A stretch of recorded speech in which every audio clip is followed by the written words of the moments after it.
¿En qué estaba pensando cuando dije que no tenía problema con que mi suegra viniera a pasar unos días con nosotros? Y ahí comienzan los problemas. Unos días. Sí, claro. Eso va a ser varios días. Seguro se va a quedar como un mes. No, olvídate. Ella va a estar aquí hasta Navidad. Ah, y ahí está Braulio. Seguro que esta noche pone música a todo volumen otra vez. ¿Debe creer que los demás no dormimos o qué? Después dicen que yo soy muy trágico. Pero a ver si no. Con los suegros vienen los tíos. Con los tíos los dulces. Y con los dulces, obvio, niños que no duermen. Pero no. Todos comienzan a decir: Beto, tienes que dejar a los niños ser niños. Luego viene el dolor de panza. Papá pasa la madrugada en urgencias y ¡boom! Otra vez problemas con el jefe. ¿Por qué? Porque si fuera poco, el genio me puso doble turno. No, no, no, no, no, no, no, no, no, no. Me lo vas a dejar peor.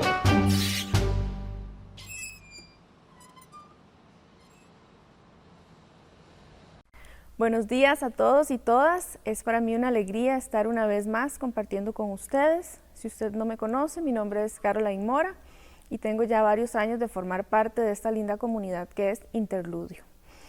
Y les cuento que hoy estoy muy emocionada porque, si Dios lo permite, esta es la última charla que tendríamos de esta manera. Ya para la próxima estaríamos reuniéndonos presencialmente y esto realmente me trae mucha alegría y mucho agradecimiento. Pero además les quiero contar algo muy curioso. La última vez que estuvimos reunidos de manera presencial en Veritas, yo fui la encargada de dar la charla en esa ocasión y yo hice referencia a la siguiente frase. En aquel momento estábamos finalizando una serie que se había denominado Un Paso del Desastre y yo dije lo siguiente: la invitación es a armar el desastre del Evangelio, es decir, esa buena noticia que viene a incomodar a todos y cuyos voceros suelen ser un desastre de personas haciendo un desastre social. Hoy, que es la última charla en esta modalidad, antes de volver a la presencialidad, vuelvo a esta frase.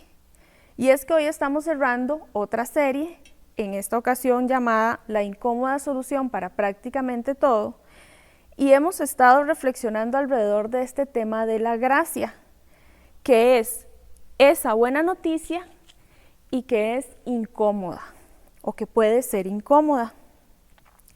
A través de esta serie, Claudio nos recordó que la gracia es ese favor que no es obtenido por méritos propios y que suele ser muy bien recibida, pero que nos es difícil de dar. Luis profundizó en este tema y nos recordó que la gracia es algo que no podemos comprar, no es algo que podemos medir, aunque tenemos esta mala costumbre como de estar comparándonos, ¿verdad? Y pensando quién merece más gracia o menos gracia que nosotros. Finalmente, la semana pasada, Laura trajo este tema de la gracia a lo que eran las relaciones y nos habló de esas relaciones que son difíciles, ¿verdad? De esas malas relaciones, y nos presentó esta herramienta de la empatía que nos ayuda entonces a extender esa gracia con los demás. Y yo hoy quiero cerrar esta serie de charlas revisando dos formas que tradicionalmente hemos tenido de entender la gracia y que quizás puedan ser un poco problemáticas, o son ellas las que nos puedan ocasionar ese sentimiento de incómodo a la hora de recibir la gracia, pero principalmente a la hora de extender gracia hacia los demás. Veamos.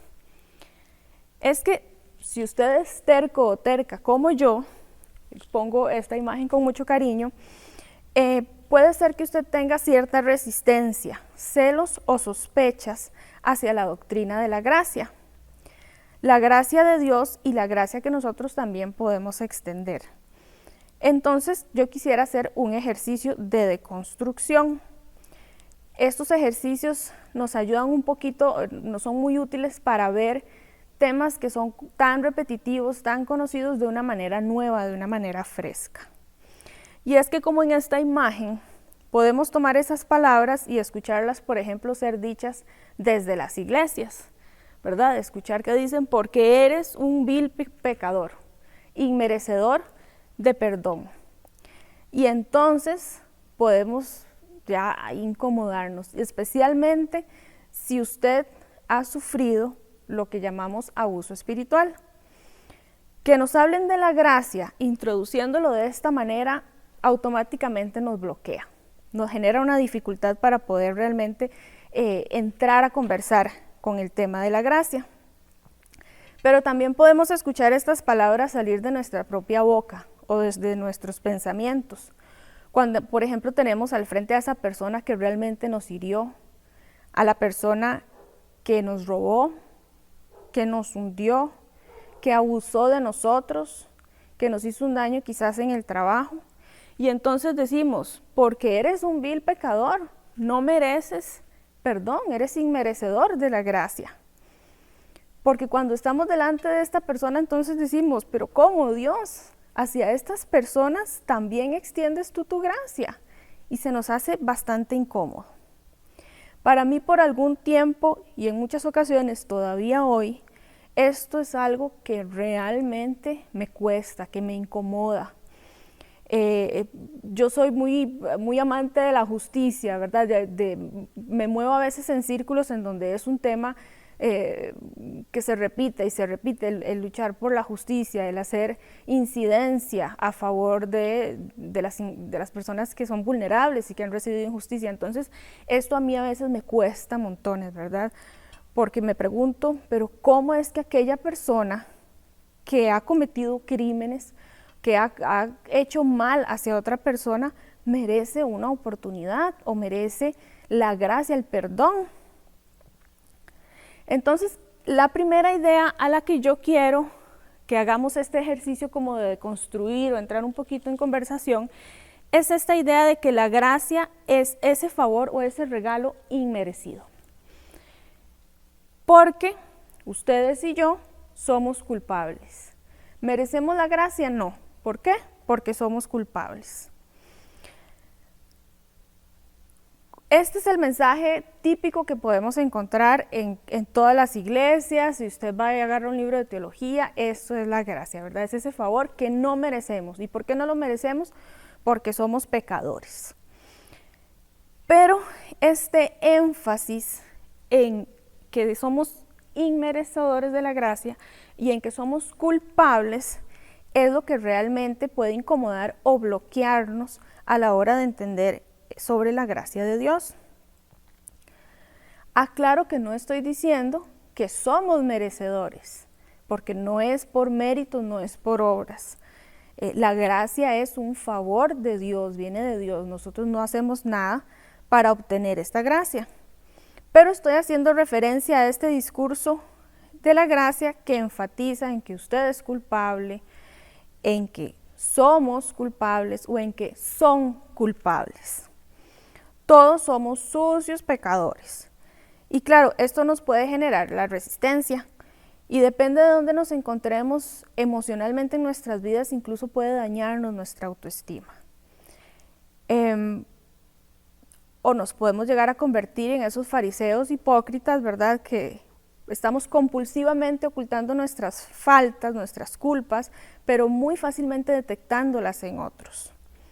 Y es que yo cuando veo a Jesús en los evangelios, salvando a alguien, sanando a alguien, extendiendo su gracia y su favor, yo casi que hasta siento como un alivio, ¿verdad? Casi como que digo, qué bueno que Jesús sanó a ese hombre ciego de nacimiento, porque ese hombre no hizo nada para merecerse ser ciego, ¿verdad? Casi como que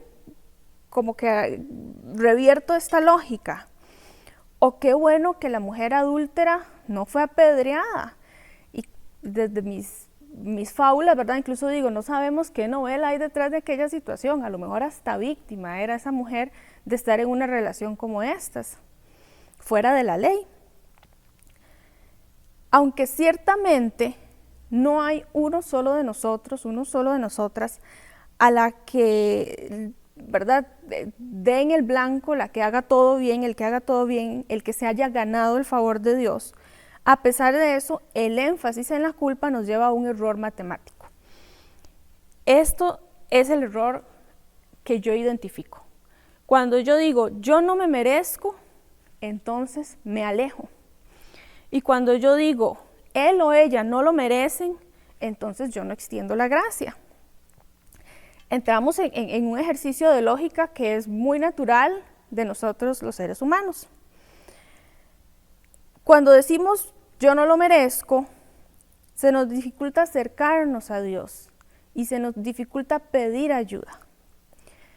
Y bueno, honestamente, muchas veces este énfasis en la culpa no nos afecta tanto a nosotros. Digamos que con todo y este mensaje ahí logramos pasarlo cuando se trata de nosotros. Bueno, está bien, no somos merecedores, pero Dios extiende su gracia. Pero se nos hace aún más incómodo cuando se trata de los demás, cuando son ellos los que no lo merecen. Entonces, ¿cómo yo extiendo esa gracia hacia los otros? Hacia los otros que son culpables.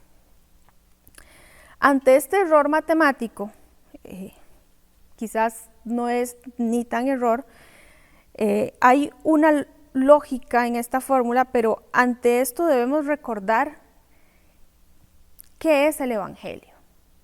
El Evangelio es locura. El Evangelio no cumple con lógicas. Por eso es por lo que el Evangelio o el mensaje del reino es una completa locura. Porque cuando yo hablo de mentirosos, de adúlteros, de ladrones, como que hemos normalizado esos pecados y podemos extender gracia con mayor facilidad, ¿verdad? Los invitamos a la iglesia, ¿verdad? Podemos entablar una conversación con estas personas, entender por qué fallaron. Pero si yo dijera un asesino, un violador, un político, ahí como que nos vamos incomodando un poquito más. Pero a esos también Jesús extendió su gracia. Y lo que quiero proponer es que el Evangelio es locura, no porque Dios extiende su gracia hacia quien no lo merecía, sino porque sí lo merecía. Jesús extendió su gracia hacia los pecadores porque sí la merecían. Una historia antes de continuar. Tengo una amiga muy querida de toda la vida, desde la niñez. Ella tuvo una infancia y una adolescencia muy, muy difícil. Vivía en un hogar muy disfuncional. Su papá pues había sido siempre muy mimado por sus padres, entonces nunca tenía que hacer realmente un esfuerzo, que trabajar para tener una buena casa, para estar siempre yendo de vacaciones, ¿verdad? Le facilitaron tanto la vida que en realidad lo llegaron como a incapacitar. Esta persona no podía salir por sí misma. Entonces, cuando esta persona empieza a encontrarse con las dificultades de la vida, termina cayendo en drogas, en problemas de deudas con personas peligrosas. En el momento en que no tenía dinero, en ese momento él explotaba, se convertía en una persona muy violenta. Y bueno, mi amiga siempre sufrió muchísimo de niña y de adolescente, tuvo que ver cómo este hombre agredía a su mamá, tener miedo de tener a una persona intoxicada por la droga en casa sin saber cómo iba a reaccionar. En fin, realmente ella sufrió mucho. Eventualmente su mamá se separa de él, mi amiga también ya crece, ya se hace grande, empieza a construir su propia vida, a cómo va pudiendo, va sanando aquellos traumas y ya, reconstruye su vida. Ella ahora tiene un compañero, tiene una hija, tiene un negocio propio, le está yendo muy bien y resulta que la llegan a buscar y le dicen, mire, es que hemos encontrado un habitante de la calle y ese habitante de la calle es su papá. Y la estamos contactando porque él está muy enfermo y él necesita ayuda, no tiene un techo, no tiene ropa, no tiene comida y está enfermo. Y entonces, después de todo lo que ella sufrió, que realmente le costó décadas lograr superar para llegar a convertirse en la persona que es hoy, para poder construir ella también su vida, cómo extender gracia hacia esta persona. ¿Se merece este hombre el favor de ser rescatado de las calles? Siempre me han enseñado que en Jesucristo somos hijos o hijas de Dios, ¿verdad? Es algo que todos tenemos claros. Y somos hijos e hijas de Dios porque lo recibimos, ¿verdad? Porque lo aceptamos como nuestro Dios. Pero hemos olvidado que al crearnos Dios nos hizo a su imagen y semejanza. Y esto es realmente algo muy poderoso que no podemos olvidar, dándonos de esta manera a todos los seres humanos un valor que es inquebrantable, una dignidad que debemos respetar y reconocer con los otros y las otras, aún con aquellos que no se lo merecen. Esa dignidad hace a cualquier persona una candidata para merecer la gracia de Dios y la gracia nuestra. Entonces, por actos podemos no ser merecedores, pero recordamos que cuando estamos en una situación en la que requerimos extender nuestra gracia hacia otras personas, somos imagen y semejanza de Dios. Cuando yo tengo entonces este entendimiento, me va a ser más fácil poder extender esa gracia, porque esa persona sí se merece la gracia. Esa persona tiene un valor inquebrantable. Ese es como el primer concepto al que quería hacer referencia, cuando hablamos de que la gracia es algo que no merecemos. Pero ¿qué pasa cuando cambiamos el chip y si la vemos de esta otra manera? Sí somos todos y todas pecadores, pero merecedores de la gracia. La segunda idea es que la gracia no es justa. Ha sido otra forma muy común de entender la gracia. Como la gracia no es justa, entonces no se trata de cuán bueno o buena yo soy. No se trata de cuántas buenas obras yo hago para recibir el favor de Dios. Si no aporto con obras, a veces cuando tenemos esta idea de que la gracia no es justa, nos incomoda porque está luchando con esta otra idea como si tuviéramos una balanza, ¿verdad? Y vamos agregando buenas obras y eso nos genera un peso a nuestro favor en la balanza. Y aunque no quisiéramos vivir en esta lógica, pues nos es muy natural hacer conclusiones a partir de esta lógica. Y entonces, cuando yo veo cuáles son mis buenas obras y veo que otra persona quizás no ha llenado su balanza de la misma manera, decimos no es justo. La gracia no es justa. Y nuevamente esto nos puede causar una resistencia o un bloqueo para poder entender la gracia y más aún para extender gracia hacia otros y otras. Quiero recordar en estos momentos la historia de los obreros de la viña, ¿verdad? Aquellos obreros que son contratados a diferentes horas, ¿verdad? Unos fueron contratados a buena mañana, otros al mediodía. Los últimos fueron contratados ya casi terminando el día laboral. Dice el texto que al atardecer el dueño del viñedo le ordenó a su capataz: llama a los obreros y págales su jornal, comenzando por los últimos contratados hasta llegar a los primeros. Y entonces se presentaron los obreros que habían sido contratados cerca de las 5 de la tarde, o sea, aquellos que llegaron casi que a la hora de salida. Y cada uno recibió la paga de un día, el salario completo de un día de trabajo. Por eso cuando llegaron los que fueron contratados primero, esperaban que recibirían más. Pero cada uno de ellos recibió también la paga de un día. Eso pues nos podría parecer como un poquito injusto. Pero entonces nos cuenta el texto que estos obreros que habían estado trabajando desde buena mañana empezaron a murmurar contra el dueño del viñedo y estaban enojados, ¿verdad? Se sentían que eran víctimas de una injusticia, porque ellos habían recibido el sol, habían trabajado aquel labor tan, ¿verdad? Que se necesita fuerza, que es cansado, ¿verdad? Habían trabajado duro durante todo el día. Pero no habían sido mejor remunerados que aquellos que trabajaron únicamente 1 hora. De nuevo, es esa idea de la balanza, de que estas personas no merecían el sueldo de un día y estas sí, porque ellas habían hecho mucho más trabajo. El dueño del viñedo les contesta que no está cometiendo ninguna injusticia con ellos, ya que ellos habían aceptado desde buena mañana trabajar por el pago de un día, un denario. Todos recibieron un denario. Y entonces el dueño les dice esto sobre la paga: tómala y vete. Quiero darle al último obrero contratado lo mismo que te di a ti.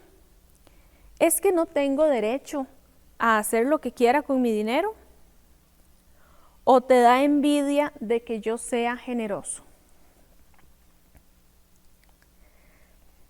Será quizás por ahí que también nos incomoda, ¿verdad? ¿Por qué se va a extender gracia hacia aquella persona que no ha hecho lo mismo que yo? Nuevamente, bajo esta lógica y con nuestras emociones, podemos sentir que la gracia es injusta. La gracia no es justa. Pero realmente no hay injusticia en ella porque no es algo que se gana con obras. Recordemos que la gracia sí es merecida y no es por obras que es merecida. No se tiene que medir. Volvamos a la historia del padre de mi amiga, aquel que ahora se encuentra habitando en las calles.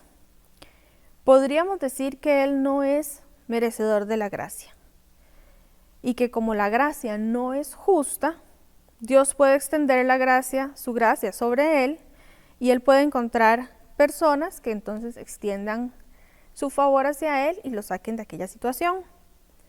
O podemos entender que él sí es merecedor de la gracia, porque hay una dignidad en él que es inquebrantable, que es divina, que lo hace nuestro prójimo, nuestra responsabilidad.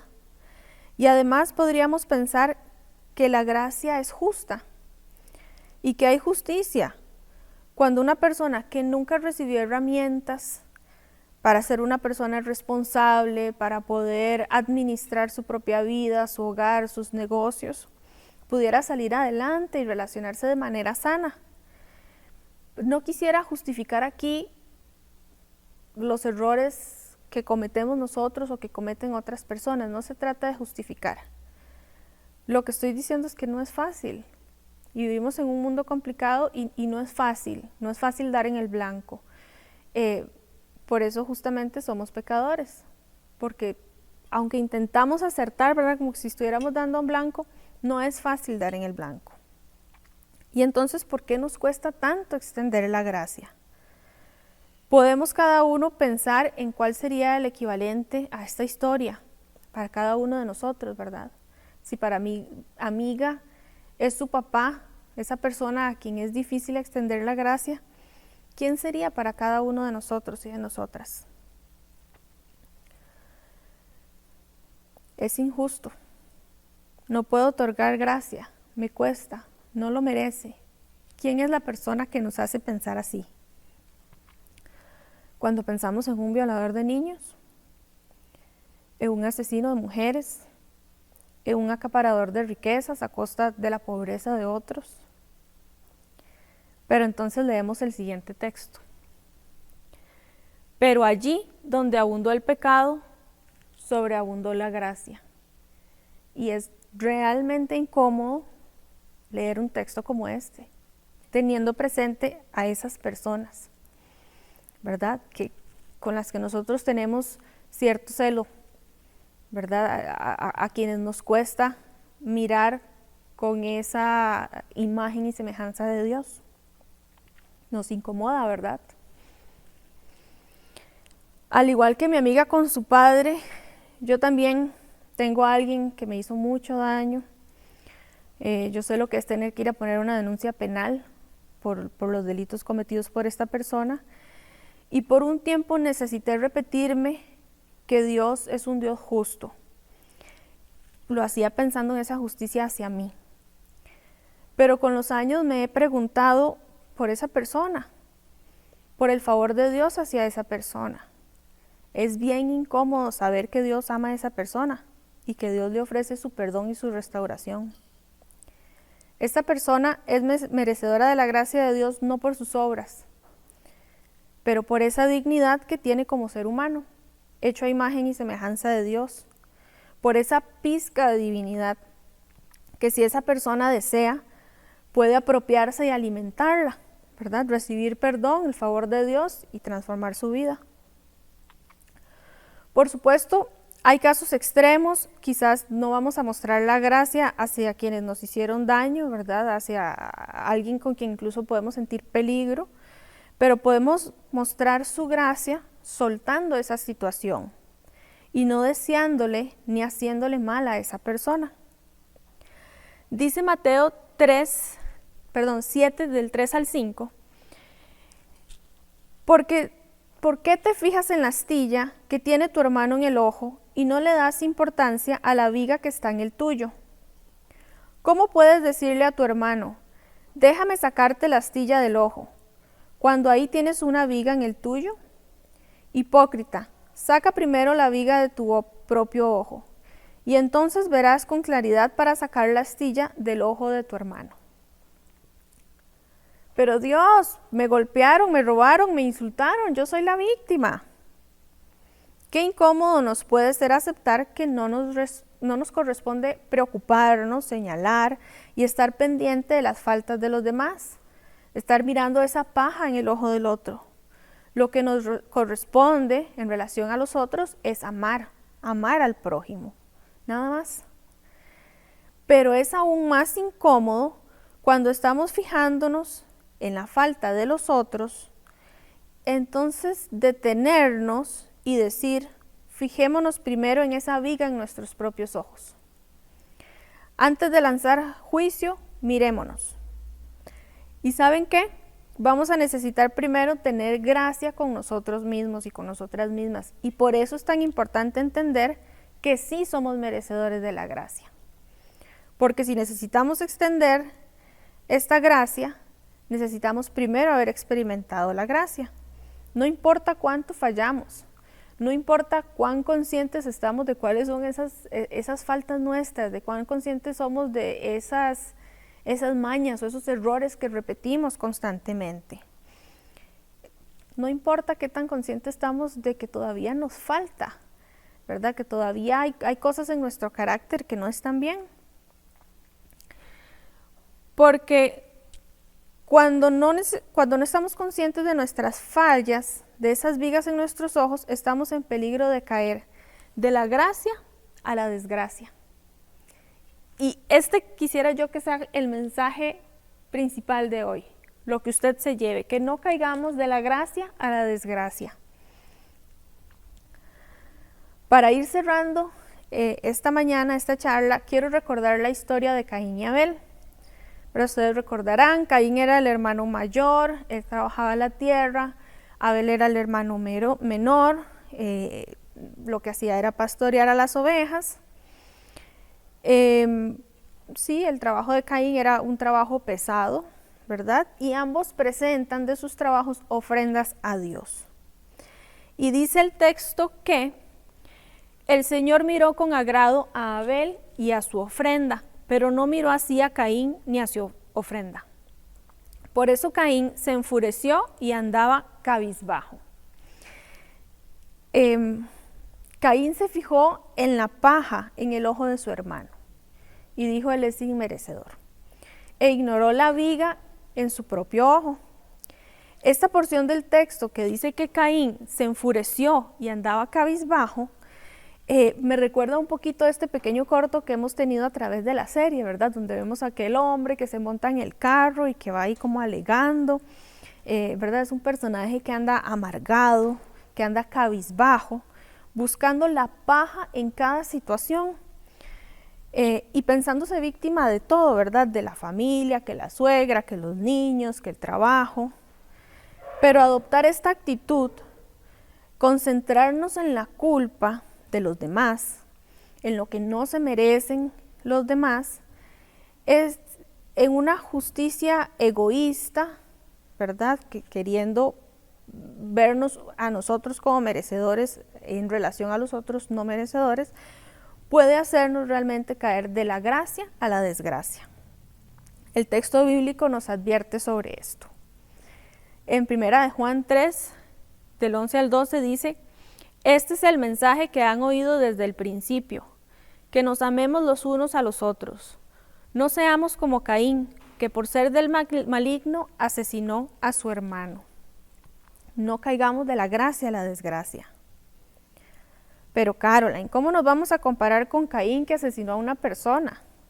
Bueno, el texto en 1 Juan continúa y dice: nosotros sabemos que hemos pasado de la muerte a la vida porque amamos a nuestros hermanos. El que no ama permanece en la muerte. Todo el que odia a su hermano es un asesino. Todo el que odia a su hermano es un asesino.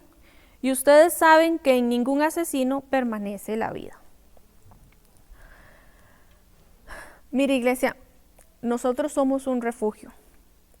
Hemos experimentado la gracia y extendemos la gracia. Esta es una iglesia donde no se admiten personas perfectas. Es decir, aquí cabemos todos y todas. En la composición de la palabra gracia, en su origen, hay una cercanía con la palabra gratitud. No queremos hacer énfasis en nuestras faltas. No queremos predicar culpa. Pero sí que miremos esa gracia de Dios hacia nosotros y que esto nos lleve a vivir con gratitud, con agradecimiento, y que ese agradecimiento, esa gratitud nos permita extender esa gracia hacia los otros y las otras, hacia el prójimo, incluso hacia aquellas personas o situaciones en donde esto nos pueda resultar realmente incómodo. Esta es la solución a prácticamente todo. Finalicemos esta reflexión escuchando o haciendo eco de una canción. Los invito a que la puedan buscar en YouTube. Esta canción se llama Mira, dime dónde. Es de Santiago Benavides. Hace referencia justamente a Caín y Abel y es realmente una canción muy hermosa. Los invito a que la puedan escuchar. Ojalá que cierren sus ojos y escuchen la letra, ¿verdad? Y se dejen realmente tocar y hacer reflexión a través de esta canción.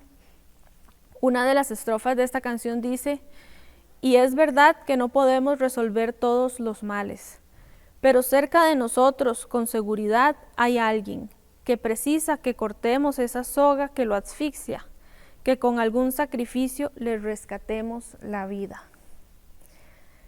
Iglesia, que no caigamos nunca de la gracia a la desgracia, que recibamos siempre ese favor de Dios y podamos extenderlo a otros y otras con un gran sentimiento de gratitud. Que tengamos todos y todas un muy bonito domingo.